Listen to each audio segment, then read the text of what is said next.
O que faz alguém sair de um discurso desse aqui, olha, escuta bem: pereça o dia em que nasci, e a noite que se disse, foi concebido um homem, converta-se aquele dia em trevas, e Deus, lá de cima, não tenha cuidado dele, nem resplandeça sobre ele a luz.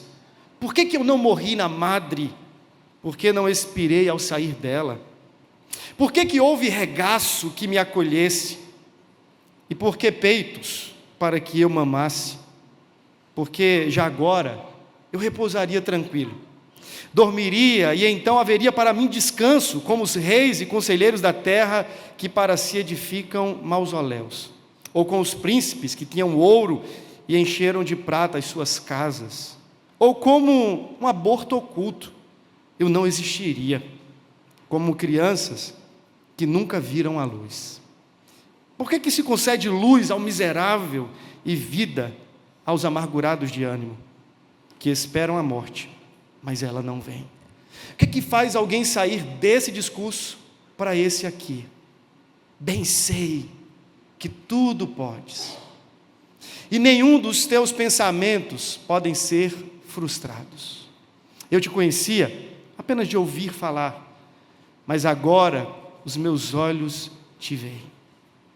Mas eu queria além e fazer a mesma pergunta acerca desses outros discursos. O que é que faz alguém sair dessa declaração aqui? Maldito o dia que nasci, não seja bendito o dia em que me deu à luz a minha mãe.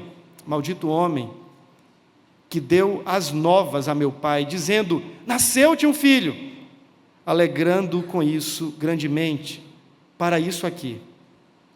Mas o Senhor está comigo, como poderoso guerreiro. Por isso tropeçarão os meus perseguidores e não prevalecerão. Serão sobremodo envergonhados, e porque não se houveram sabiamente, sofrerão afronta perpétua, que jamais se esquecerá. Tu, pois, ó Senhor dos exércitos, que provas o justo e esquadrinhas os afetos e o coração, permite, veja eu a tua vingança contra eles, pois te confiei a minha causa. E agora aquele homem que estava amaldiçoando o outro que trouxe a notícia do seu nascimento, ergue a sua voz e diz, cantai ao Senhor, louvai ao Senhor, pois livrou a alma do necessitado das mãos dos malfeitores. O primeiro trecho é do início e do fim do livro de Jó. O segundo está no capítulo 20 do livro do profeta Jeremias. E o terceiro, eu quero ler com você nessa hora, Abacuque. Nós vamos ler os versículos 1 e 2, e depois os versículos de número 17 a 19. E a gente vai tentar entender o que é que muda de um discurso de dor, de amargura, de depressão profunda, para um discurso de alegria, de louvor e de grande contento diante de Deus. O que aconteceu, o que acontece no meio do caminho que faz com que o homem saia da queixa para a oração confiante, do lamento para o louvor a Deus? O que acontece, irmãos? Leia comigo, por gentileza, Abacuque, capítulo 1, versículos de número 1 e 2. Sentença revelada ao profeta Abacuque. Até quando, Senhor? Até quando clamarei eu e tu não me escutarás? Gritar-te-ei violência e não salvarás. Até quando, Senhor? Até quando eu vou estar orando e clamando e isso vai parecer que eu estou falando com as paredes? É como se eu estivesse lançando as minhas palavras ao vento e ao relento. Mas veja como é que esse livro termina. Versículo de número 17 do capítulo 3 diz assim: mas ainda que a figueira não floresça, e nem haja fruto na vide, o produto da oliveira minta, e os campos não produzam mantimento, e as ovelhas sejam arrebatadas do aprisco, e nos currais não haja gado, todavia, eu me alegro no Senhor, exulto no Deus da minha salvação. O Senhor Deus é a minha fortaleza, e faz os meus pés como os da corça, e me faz andar altaneiramente. Vamos orar mais uma vez? Senhor, essa é a Tua palavra, e nós estamos com os nossos corações disponíveis para que o Senhor ministre pela ação do Espírito. Então, em nome de Jesus, não permita, Senhor, que saiamos daqui sem ouvirmos a Tua doce e poderosa voz. Fala conosco e nos instrui, ó Deus, em toda a verdade. É a oração que fazemos em nome de Jesus. Amém. Abacuque, Jó, Jeremias. Eu podia ler um trecho aqui também de Asaf, no Salmo 73, que começa quase que resmungando, dizendo assim: Deus é bom com todo mundo. Deus é bom com o meu vizinho, Deus é bom com os meus amigos, Deus é bom com todo Israel, mas quanto a mim, parece que Deus não é tão bom assim. E fazendo esse inventário e essa contabilidade, ele diz: os meus pés quase se resvalaram, quase que eu me desviei, porque mirei na prosperidade dos ímpios. Mas ele termina o seu livro dizendo assim: o Senhor é tão bom comigo. Eles só gozam de uma prosperidade efêmera, quanto a mim, tem o Senhor comigo todos os dias. E no final, Ele me recebe na glória, Ele me segura com a sua mão e me conduz até a sua presença. O Senhor é a minha porção, a minha herança, quem tenho eu nos céus, além de ti, quem há na terra que eu deseje mais do que a ti. Essas declarações, elas parecem até conflitantes. Se você pudesse esboçar num quadro ou num livro, não parecem palavras da mesma boca, não parecem discursos da mesma língua, não parecem textos do mesmo escritor. Mas vamos ser sinceros, essa é um pouquinho da vida de todos nós, porque como cristãos, nós também somos mesclados por essa vida um tanto quanto ambígua, onde ora nós estamos dizendo assim: que coisa boa é servir a Deus, dia de domingo chegou, glória a Deus, vamos se arrumar, vamos para a igreja. Mas na outra semana a gente fala assim: poxa, domingo de novo, esse negócio de ser crente, chato, pesado. Nós também flutuamos da queixa para o louvor com uma certa frequência. Também parece que o que nós lemos aqui não é um privilégio apenas dos grandes homens, mas é uma marca de cada um de nós. Agora, eu acredito que o texto, sobretudo o texto de Abacuque, nos ensina um caminho que nós podemos trilhar para conscientemente migrarmos desse cenário de dor, de lamento, de queixume, de murmuração, para um outro cenário de louvor, de alegria, de oração confiante, vibrante, de uma fé pulsante. E que caminho é esse? Para mim, o capítulo 3 de Abacuque só faz sentido se a gente ler o último versículo do capítulo 2, e eu quero convidá-lo a ler esse texto. Volte lá mais uma vez para Abacuque. Capítulo 2, versículo 20. Esse eu queria que você lesse comigo em voz alta, todos juntos.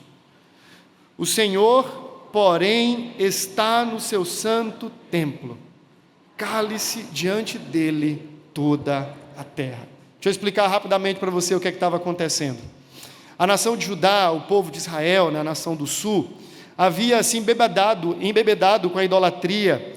E logo no início do capítulo 1 de Abacuque, você vai ler uma descrição dele clamando por justiça, porque a lei de Deus havia se afrouxado, o povo já não dava tanta atenção à palavra do Senhor, e óbvio, essa é uma marca, sempre que o povo abandona a lei, abandona a palavra, o desvio e o declínio são inevitáveis. Isso aconteceu, eles se distanciaram da voz dos profetas, da lei de Deus que já estava escrita e organizada minimamente na Torá, e aquilo levou o povo a um abismo pecaminoso, a um declínio espiritual. Abacuque, portanto, incomodado com aquela realidade caótica e catastrófica do ponto de vista da espiritualidade de Israel, a cegueira também dos líderes, que vendo tudo aquilo ali acontecendo, parecia não fazer nada, havia uma inércia da liderança, do sacerdócio, e ele começa agora a erguer a voz para Deus, dizendo assim: Deus, e o Senhor, onde está? Admitir que os líderes podem ser impunes quanto aos pecados do povo é até algo que nós podemos fazer, mas admitir que Deus é impune, e se você observar, basicamente é assim que ele começa o seu livro. Ele não começa recebendo uma visão, uma profecia, um discurso, um oráculo para entregar ao povo, não. O livro de Abacuque é um livro de diálogo do profeta com Deus, em forma de orações, às vezes de um tipo de contenda, de queixa, um pedido de explicação. E aí ele começa dizendo assim: Deus, onde é que o Senhor está? Que o Senhor não vê? Por que o Senhor não ouve? Por que o Senhor não intervém? Por que o Senhor não faz nada? É basicamente assim que ele começa o seu livro. E aí, dada essa aparente indiferença divina, em um dado momento Deus resolve falar, e você vai lá em Abacuque capítulo 1, versículo 5, e você tem o primeiro discurso de Deus. E quando Deus resolve falar para responder à suposta queixa, à reclamação de Abacuque, o que ele ouve da parte do Senhor também não lhe agradou muito. No primeiro momento ele estava um tanto quanto desencantado com a suposta indiferença divina, mas agora Deus fala, e depois de Deus ter falado, parece que a situação piorou, porque Deus revela parte do seu plano.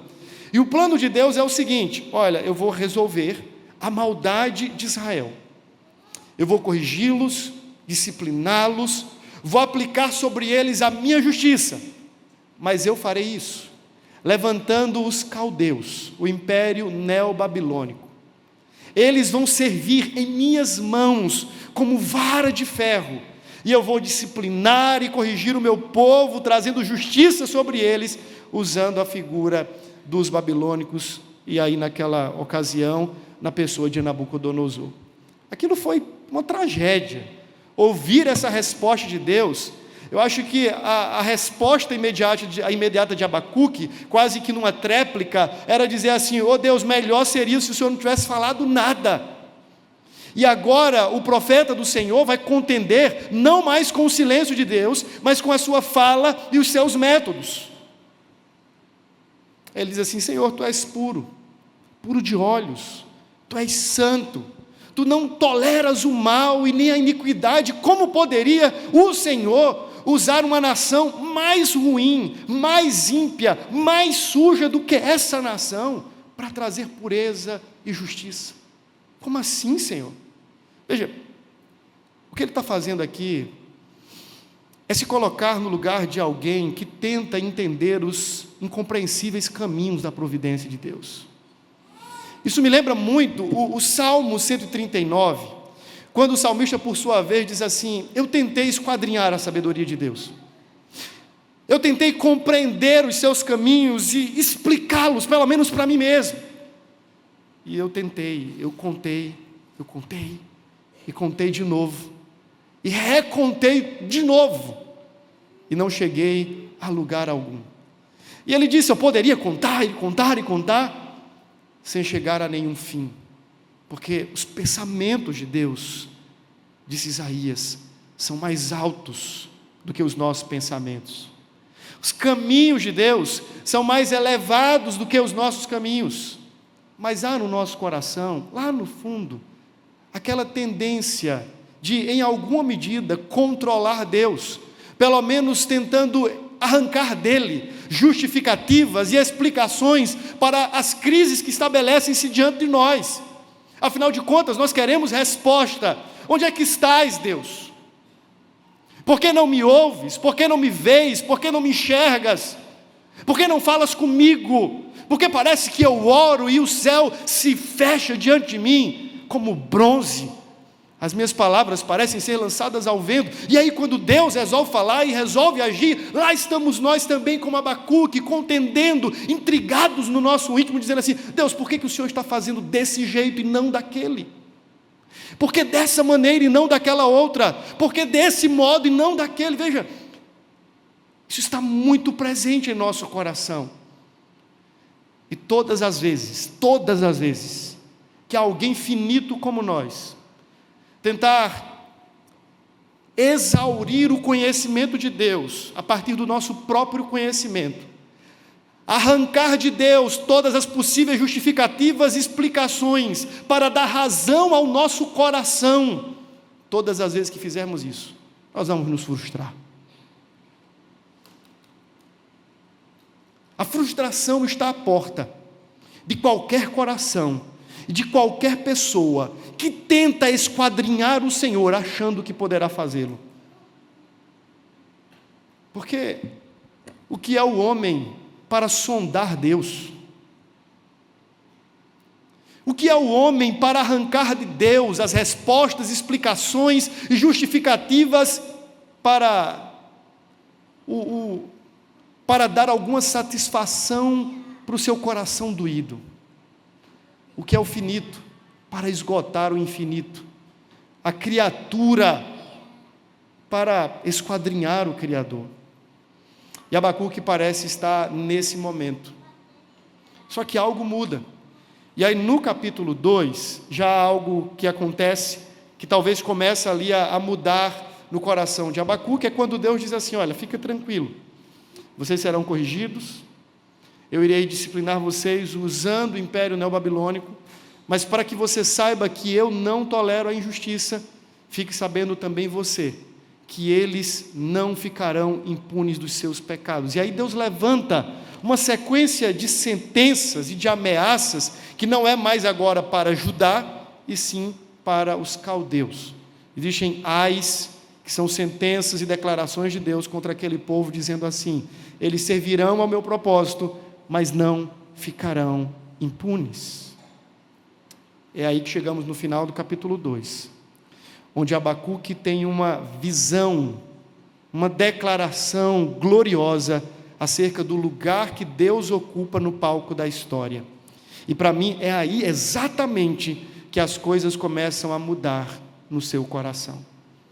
Eu penso que esse é o giro da chave, é quando ele se coloca diante da realidade de que o Senhor está no seu trono, de onde ele sabiamente conduz, governa, estabelece todos os seus propósitos, segundo a sua boa, perfeita e agradável vontade, porque é assim que termina o capítulo 2, o profeta tirando os seus olhos da terra, dos cenários caóticos à sua volta, e alteando-os na direção de Deus, e sendo lembrado que o Senhor está no seu trono. Meus irmãos, penso eu também, que boa parte da nossa tentativa de explicar, ou de arrancar de Deus explicações para as nossas intrigas pessoais, vem do fato de que facilmente também nos esquecemos de que o Senhor está no trono, de que Ele reina, de que nunca nada fugiu ao seu controle. No final das contas, em algum momento nós nos desencantamos com esse Deus do trono, e por isso as coisas perdem o sentido. Porque de fato, irmãos, olhar para a história, olhar para esse mundo debaixo do sol, apartando-o de Deus, mas não apenas de Deus, de um Deus soberano, governante, Rei dos reis e Senhor dos senhores, é margear o desespero, é se colocar no limiar da loucura, porque olha para essa vida, olha para as coisas que estão acontecendo, como pensar em tudo isso, tirando a história do trono de Deus? Não faz sentido. De fato, isso geraria uma frustração irremediável em qualquer coração. Olhar para o universo e vê-lo distante do controle de um Deus soberano é desesperador. Por isso não é sem razão que o ímpio deveria arrancar o resto dos cabelos, se mutilar, correr nu pelas ruas, dizendo assim, enlouqueci. Não é sem razão. Porque olhar para o mundo, à parte de um Deus que reina e que governa soberanamente, de fato é desesperador, totalmente desesperador. Talvez seja por isso que o livro de Apocalipse, antes de abrir as sessões dos selos, dos flagelos, dos ais e assim por diante, começa com 2 capítulos sobre o trono de Deus e do Cordeiro. Para uma igreja que estava vivendo já um marco de perseguição, um contexto de hostilidade, de dor e de angústia, haviam profecias que já de alguma forma colocavam uma penumbra sobre aqueles que viviam no primeiro século, e como viver diante dessa realidade, como ter esperança, como ser encorajado. Eles foram colocados diante do trono, e diante do trono, veja, primeiro houve um desespero, porque João olhou e viu que não tinha ninguém sentado no trono. Aquilo foi desesperador. Diz que houve grande choro nos céus, porque ninguém conseguia abrir os selos do livro da história. Não havia ninguém assentado no trono. Mas, irmãos, o choro terminou exatamente na hora que o Cordeiro se aproximou do trono, sentou-se no trono, tomou o livro nas mãos e desatou-lhe os selos. Mudou tudo. Agora podia vir besta, Satanás com toda a sua trindade do mal, o caos estabelecido no mundo, pouco importava. A visão primeira que João recebera e que não podia sair da sua mente era aquela: o Cordeiro venceu e está no trono, de onde ele rege e governa a história. Tudo mais pode acontecer agora, pouco importa. O trono de Deus está ocupado, o Cordeiro venceu e assentou-se no seu lugar de honra. Isaías 6, não é exatamente a mesma coisa que acontece? No ano da morte do rei Uzias, aquele momento de interregno, o grande rei Uzias, que havia feito um governo belíssimo, apesar da tragédia do seu final, havia morrido a esperança de Israel, havia morrido o conforto de Israel, havia morrido toda aquela estabilidade de uma nação. O que coloca o coração de Isaías em ordem? Se não ele olhar, e dentre aquelas criaturas angelicais, ele disse: eu vi o Senhor, e ele estava sentado no alto e sublime trono. Ponto. Acabou. Pouco importava quem seria o próximo rei ou o próximo. Pouco importava tudo isso. Aquela visão era suficientemente segura para acalmar o coração do profeta. Deus está no trono. É assim que Abacuque, termina o seu último capítulo.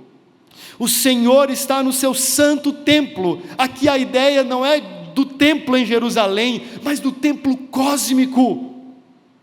Aquele que é digno de ovação, de adoração de toda a criação, está sentado no templo cósmico de todo o universo.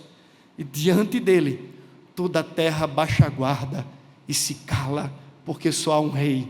Uma outra coisa interessante também sobre o reinado de Deus, é que geralmente a Bíblia mostra Deus sentado. Sabe, nós cantamos aquela música calmo, sereno e tranquilo, poderíamos falar isso sobre Deus. Ele está sempre calmo, sereno e tranquilo. Não há nenhuma imagem na Bíblia de Deus levantando do trono, dizendo assim, e aí, a não ser para acudir às orações dos santos. Mas fora isso, não há nada que apavore Deus. As imagens são sempre do Senhor sentado no trono, e tudo debaixo dele, debaixo dos seus pés, lhe obedecendo às ordens e os comandos. É aí, quando o lamento dá lugar ao louvor. É quando a gente começa a olhar para a história, não na perspectiva daquilo que acontece na terra, mas na perspectiva daquele que está acima da terra, sentado no trono dos céus. É aí que a queixa e a murmuração cede para a oração. É quando nós olhamos para a vida e não a vemos como uma sequência aleatória de acontecimentos, mas como uma ordem que está acontecendo dentro do protocolo determinado pelo bom Criador, onde as coisas não estão sem controles e desrumadas, tudo está acontecendo tal como Ele planejou. Aí, quando isso acontece, a murmuração cede para a adoração. Talvez, meu irmão, esteja falando aqui com um monte de Abacuques, pessoas que estão desesperadas e angustiadas, inquietas nesta vida. E talvez o Senhor já comece a falar conosco, dizendo assim: olha, o que você precisa é levantar um pouquinho mais os seus olhos.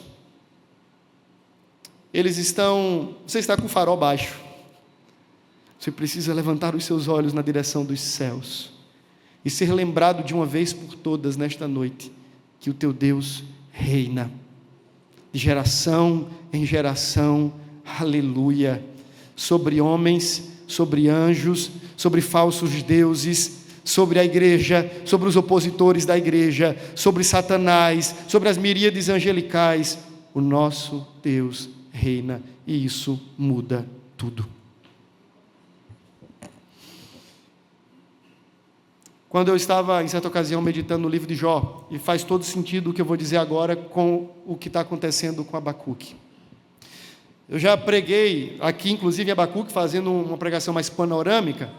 Agora eu quero apenas focar no capítulo 3.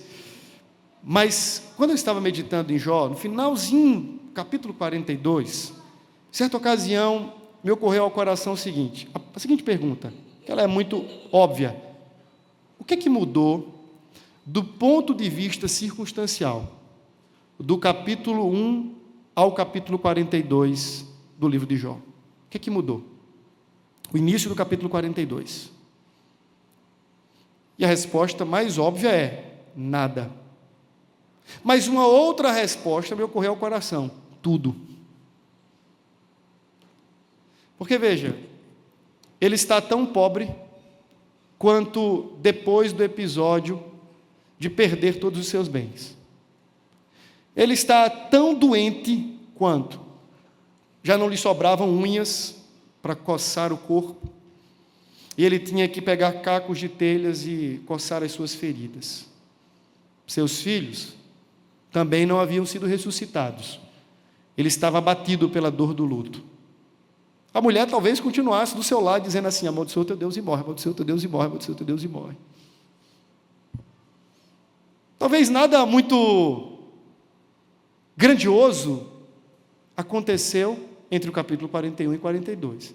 Senão aqueles embates com os amigos, as crises de fé e coisas dessa natureza. Mas ao mesmo tempo me passou no coração, mudou tudo. Aquele homem já não era mais o mesmo. E o que muda ali radicalmente é a perspectiva de Jó acerca de Deus, que implica na perspectiva de Jó acerca dele mesmo. O Deus que ele conhecera no capítulo 1 e 2 não é o mesmo que ele agora conhece no capítulo 42. A distância que estava estabelecida nos capítulos iniciais de um Deus que ele via de longe foi encurtada pela dor, e agora ele o vê perto o suficiente para saber mais do que nunca quem ele é. E aí eu pensei comigo, às vezes o que precisa mudar na nossa vida não são as circunstâncias à nossa volta, mas a nossa perspectiva. A nossa perspectiva. E às vezes também Deus vai usar até mesmo as circunstâncias à nossa volta, e Ele não vai mudá-las, até que Ele mude a nossa perspectiva. Porque as circunstâncias vão fazer parte do trato de Deus, para mudar nossa visão sobre Ele e sobre nós.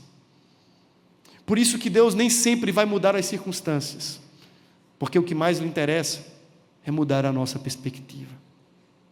Se você olhar para Abacuque, você pode criar a mesma tese, porque em tese também nada havia mudado. A realidade contextual era a mesma. O inimigo estava às portas. A sentença divina havia sido dada, desferida como um golpe contra Jerusalém. Mas tudo mudou. O coração desse homem não é mais o mesmo. A sua perspectiva sobre Deus não é mais a mesma. A sua visão da realidade não é mais a mesma. Talvez você esteja aqui há anos orando, dizendo: Senhor, muda a realidade, muda o contexto, muda as circunstâncias. Deus está dizendo assim: na verdade eu estou usando tudo isso para mudar a sua perspectiva. Tão míope, tão pequena sobre quem eu sou, sobre quem você é, talvez tão grande sobre quem você é, e eu quero baixá-la e rebaixá-la para você entender que a sua bola facilmente pode ser estourada. Mas eu quero falar algo mais ainda a esse respeito. Quando eu olho para Abacuque, eu vejo que o livro inteiro é uma declaração e uma conversa sobre fé e descrença, temor e esperança. É interessante que em Abacuque, me parece que o conceito de fé, de crença, de confiança, não está atrelado à credulidade da existência de Deus. Ou seja, Fé em Abacuque não é acreditar que Deus existe, mas é acreditar que Deus existe e Ele é tudo quanto a Bíblia diz que Ele é. É acreditar que Ele existe e acreditar que Ele está no trono. É acreditar que Ele existe e saber que os seus atributos, as suas qualidades são tais quais a Bíblia ensina. Não é apenas crer na existência, é confiar em quem Ele é. Essa é a relação de fé que Abacuque mostra ter. Mas, enfim, eu acho que uma outra coisa mudou aqui, diante dessa revelação do senhorio de Deus, do seu governo, mudou também a postura do coração de Abacuque.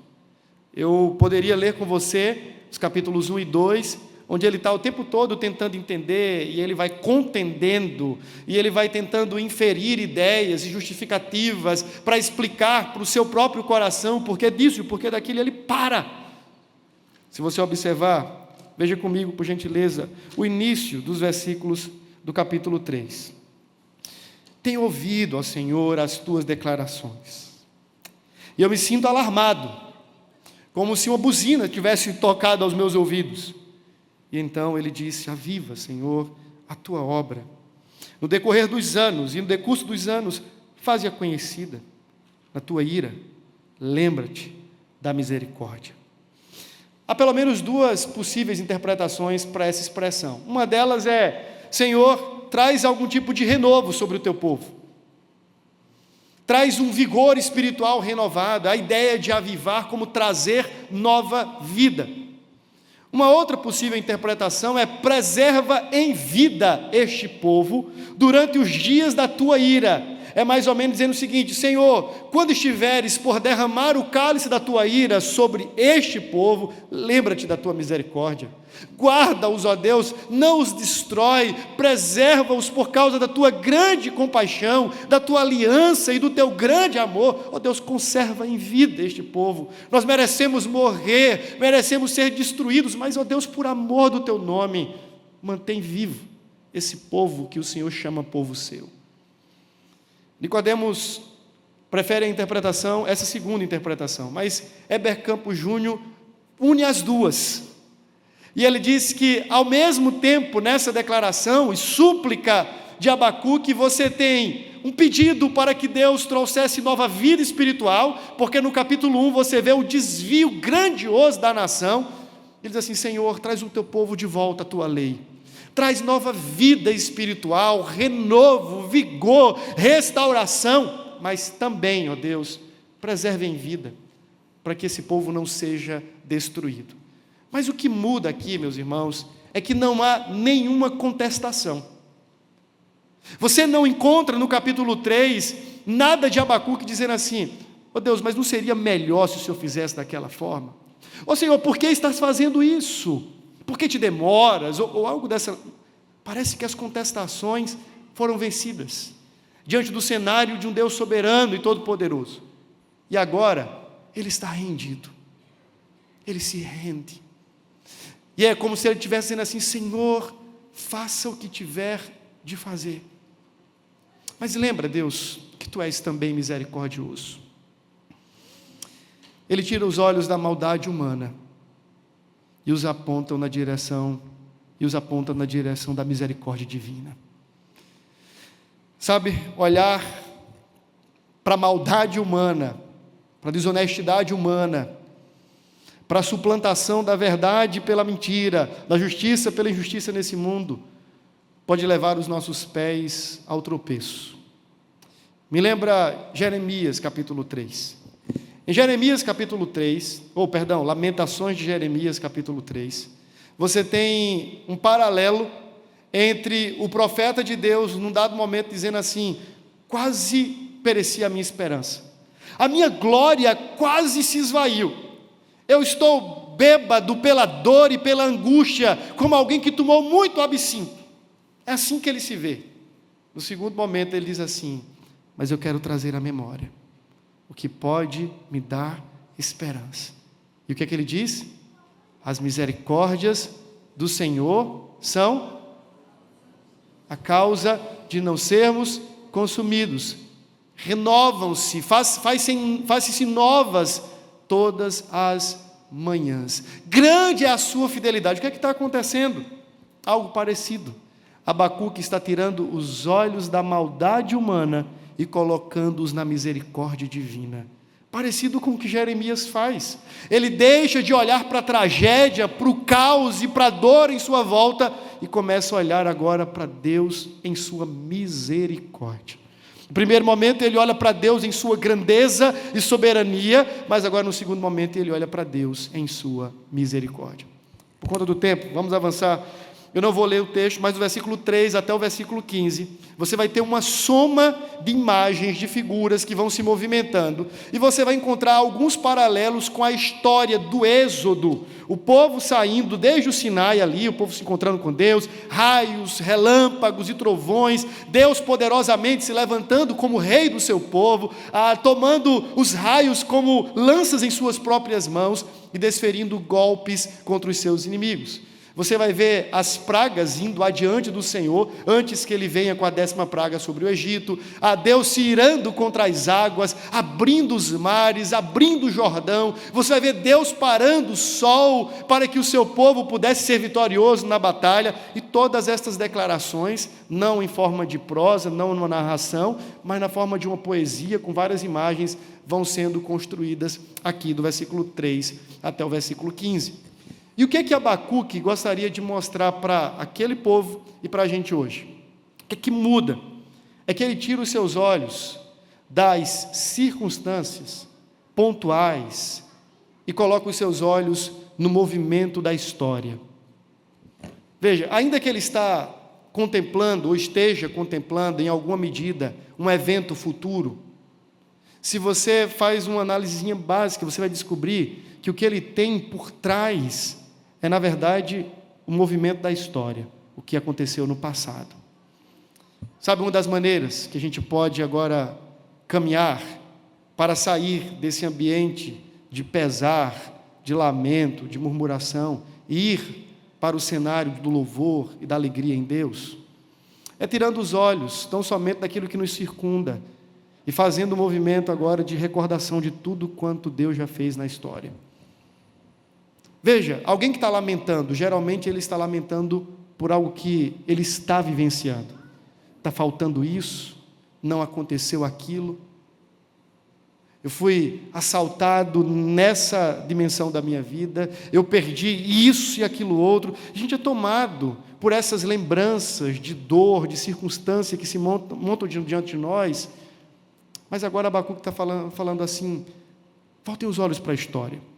Sabe, algo do tipo assim, veja o que Deus já fez. Se vocês têm alguma dúvida de que serão livrados pelo Senhor, se resta algum temor de que vocês cairão nas mãos dos inimigos e serão devastados e derrotados e destruídos, esqueçam isso. Olhem para a história, vejam o que Deus já fez. A começar lá do Êxodo. Vocês lembram? Quando uma nação gigante, os egípcios, sendo regida pela mão de ferro de Faraó, oprimia e subjugava o meu povo, vocês lembram disso? E eles viveram ali 400 anos, comendo do opróbrio do Egito, como escravos, sendo humilhados, vocês lembram disso? Vocês lembram também que eles oraram, e que Deus viu a aflição do seu povo, e ouviu o clamor daquela gente, e resolveu intervir com mão poderosa. Vocês lembram que Deus livrou o seu povo? Vocês lembram que Deus saiu em defesa do seu Israel para conceder-lhe vitória? Vocês lembram disso? Aí depois ele avança na história e diz assim, vocês lembram quando esse mesmo povo estava no deserto, cercado agora pelas tropas egípcias, e se viram defrontados com um mar gigante, intransponível aos olhos humanos, montanhas de um lado, marzão na frente, o exército vindo. Vocês lembram também que eu dei ordem ao meu servo Moisés para que ele erguesse o cajado ferindo as águas, e diz a palavra que as águas, e ele usa essa mesma ilustração, como homens e mulheres levantando as mãos, as águas levantaram os seus braços para que o povo passasse a pés enxutos. Você lembra como eu livrei o meu povo? Ah, não basta ainda. Você lembra daquele dia que a batalha precisava de mais algumas horas para ser vencida, e eu que controlo os astros, o sol, a lua, as estrelas e todo o planeta, vocês lembram que eu estiquei as horas de um dia para que o meu povo pelejasse e obtivesse vitória? Você lembra como eu saí em defesa do meu Israel? Você lembra quando chegaram defronte do Jordão e vocês precisavam entrar na terra prometida, mas não daria para chegar ali tão rapidamente, tão velozmente, sem que eu abrisse o Jordão? Você lembra como José tocou com a sua capa naquelas águas e elas se abriram e mais uma vez o meu povo passou? Vocês devem lembrar também que quando eles chegaram em Canaã, haviam gigantes ferozes e brutais. Vocês lembram também como eu os livrei de cada um deles? Vocês lembram disso? E é como se Deus estivesse dizendo assim: há alguma dúvida de que eu não os livrarei de novo? Há algum receio de que eu perdi a mão, e que eu não controlo, e que eu não defendo, e que eu não seguro aqueles que estão em minhas mãos? Há alguma dúvida? Olhe para a história e veja o que Deus já fez. Mas sobretudo, poderia ter dito assim: você lembra daquele episódio da sua própria história, em que você estava trancafiado pelos ferrolhos do pecado, pelas grades deste mundo?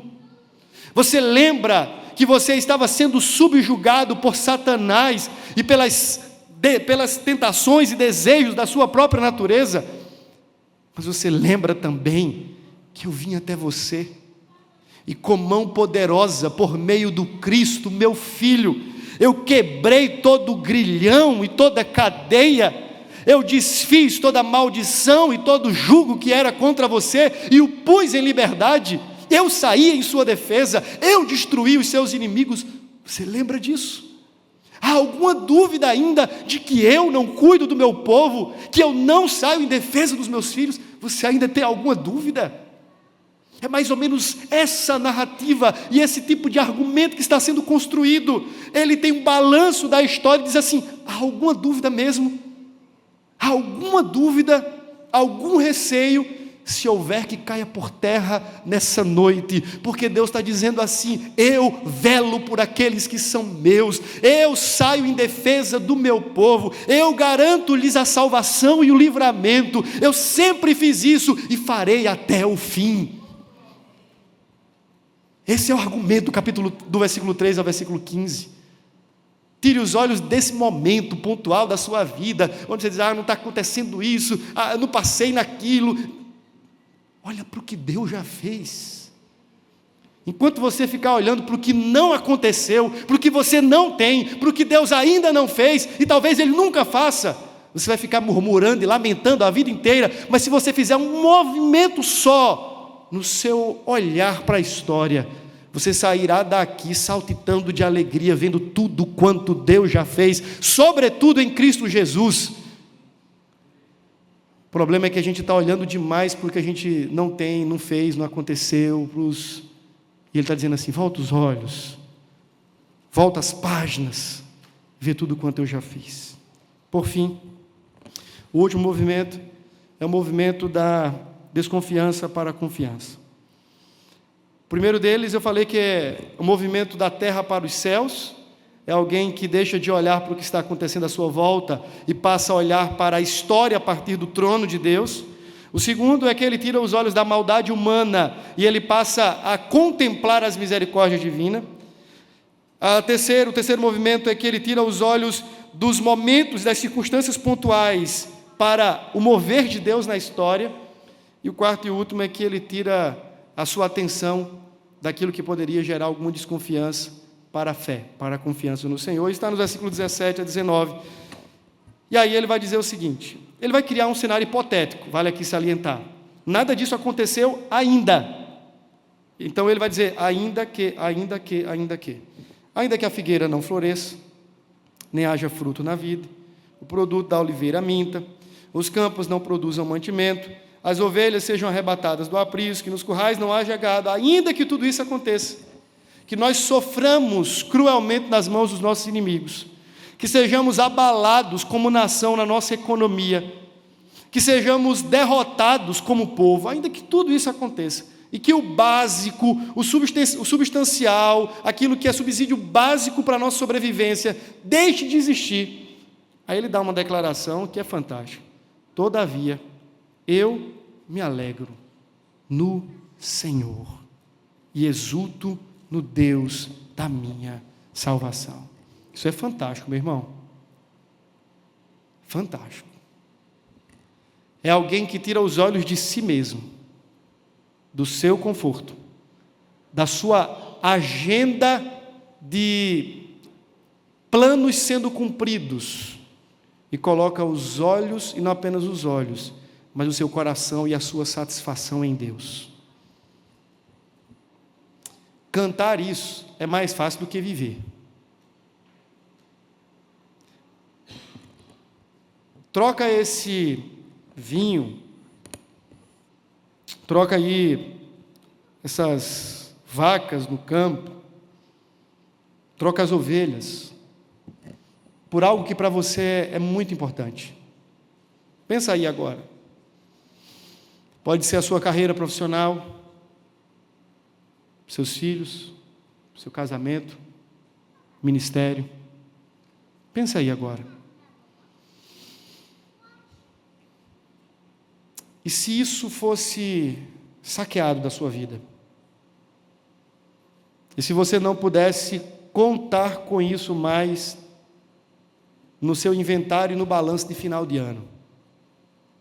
Pensa na sua saúde, na sua segurança financeira. A pergunta que eu faço é: e se todas essas coisas fossem arrancadas de você e de mim? E se nós fôssemos roubados daquilo que para nós traz boa parte da nossa alegria, da nossa segurança, do nosso conforto? A pergunta é: será que ainda assim diríamos: o Senhor é a minha alegria, Ele me basta, tenho nele a fonte de toda provisão e bem, encontro nele a suficiência da minha felicidade e contentamento? Poderíamos dizer como Paulo: tanto sei ter abundância como ter escassez, o que sei é que posso suportar todas essas coisas naquele que me fortalece. Estou contente em toda e qualquer circunstância.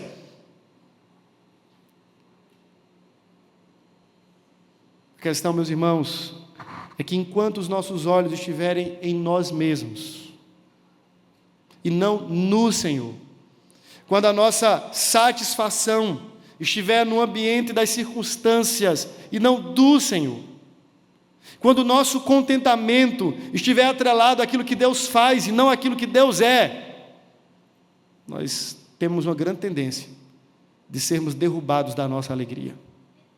Porque o cenário muda, circunstâncias mudam, as coisas vêm e vão, os contextos, eles também flutuam, mas há aquele que é imutável, o Deus da nossa salvação, que faz os nossos pés como da corça, que nos sustenta, que nos guarda, que nos livra. Ele deve ser o motivo da nossa alegria.